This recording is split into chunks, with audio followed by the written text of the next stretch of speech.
When you do this breath, you have to demonstrate a will that's greater than any program.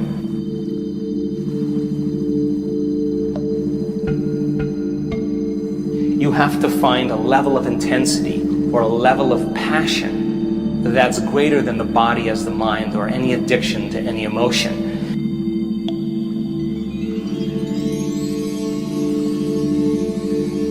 You have to be inspired, inspiration, the movement of energy.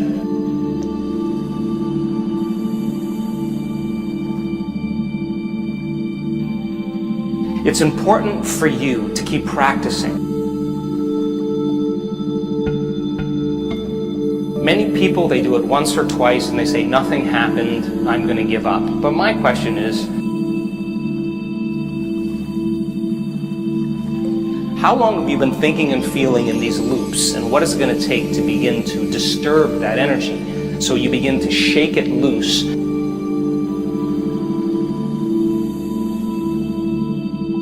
And once it shakes loose and that sympathetic nervous system switches on, it's a moving freight train, it's a moving locomotive. Because once this energy starts to move, and a movement of that energy, once it reaches the brain, is going to create a positive charge in the head, and a negative charge at the base of the spine. And once it reaches the brain, now you're going to have an invisible electromagnetic field surrounding your body. And now your body is a magnet, and now you've liberated that energy that's been stored in there. That creative energy is now liberated for you to begin to create a new life, to heal your body, to have a mystical experience, whatever your desire is. So be kind to yourself and practice it methodically and slowly. And if you keep practicing it, just like any skill, it'll get easier and easier. Good luck.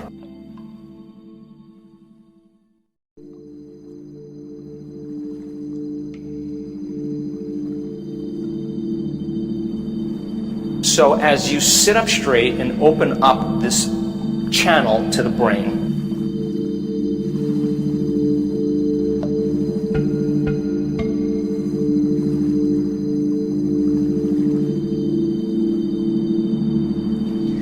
in one slow, steady breath, as you inhale, you are going to lift those muscles, perineum front and back, up at the same time.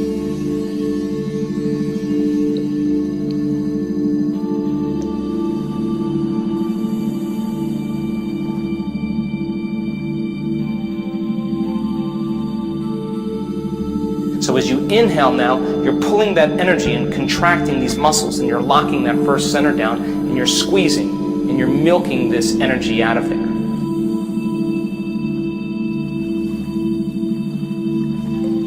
So it goes first center, then you follow your breath into the second center, and as you follow your breath into the second center, now you lock this one down. And the way you lock it down is you pull in your belly button close to your spine. You pull it in.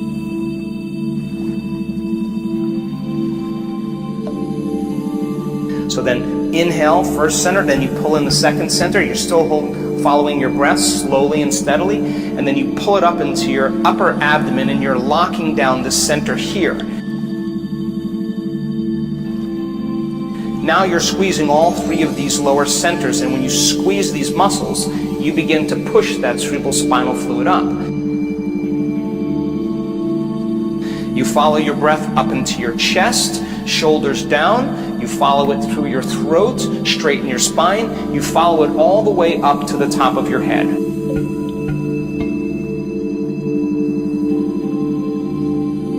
Now where you place your attention is where you place your energy. So you want that energy to move right to the top of your head.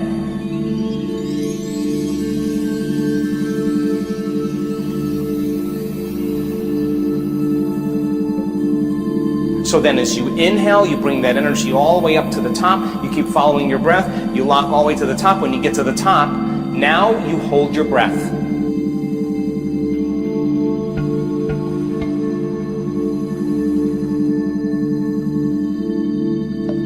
And when you hold your breath, you contract those intrinsic muscles.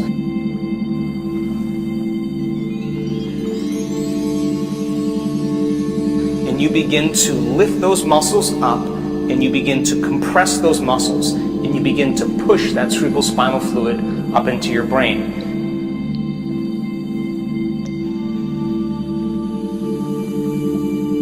So then, why do I ask you to inhale and hold your breath? Now, this isn't inhaling and turning purple and pushing. If you're doing that, you're doing it wrong.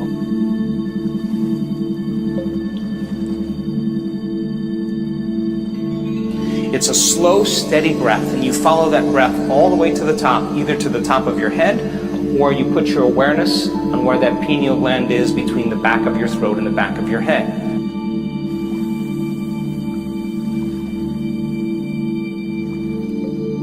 Now, when you inhale, that inhalation is very slow and very steady. It's not a big inhalation and pushing.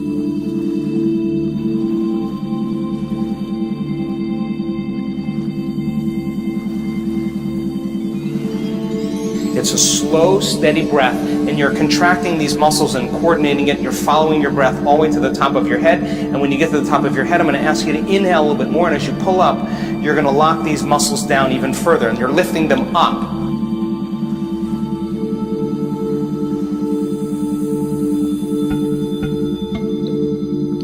Once you lift them up and you have your attention either on the top of your head or the space that your pineal gland occupies in space, I'm going to ask you to lock those muscles down and pump, squeeze, or push. And I want you to push that fluid up into your brain by squeezing the muscles.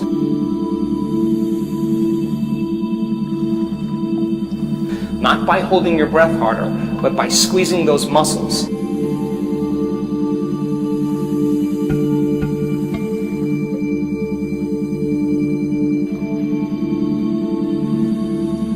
And I want you to begin to pump that fluid and begin to compress up against your pineal gland.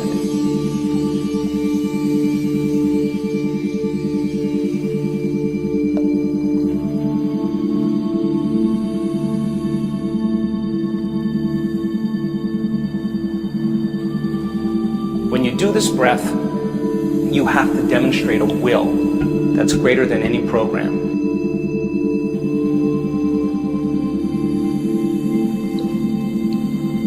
You have to find a level of intensity or a level of passion that's greater than the body as the mind or any addiction to any emotion.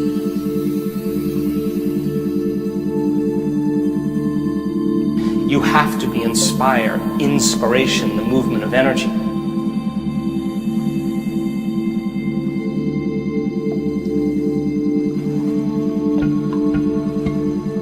Don't be afraid of it. Just surrender into it.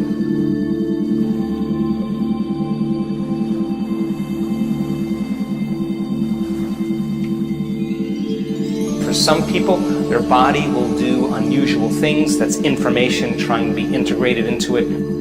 Don't be afraid of it. Just surrender into it.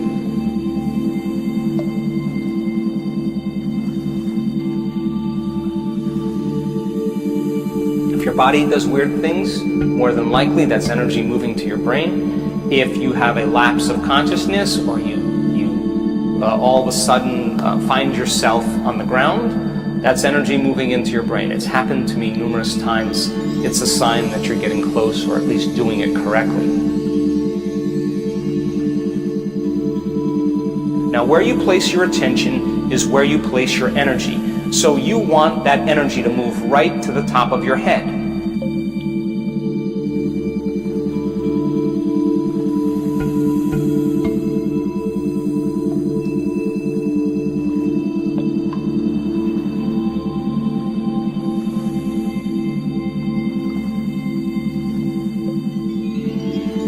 Inspiration, the movement of energy.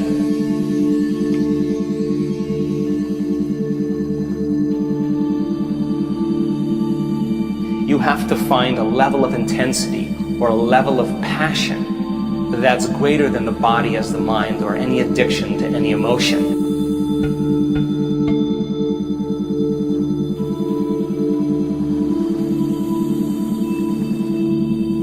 Don't be afraid of it. Just surrender into it.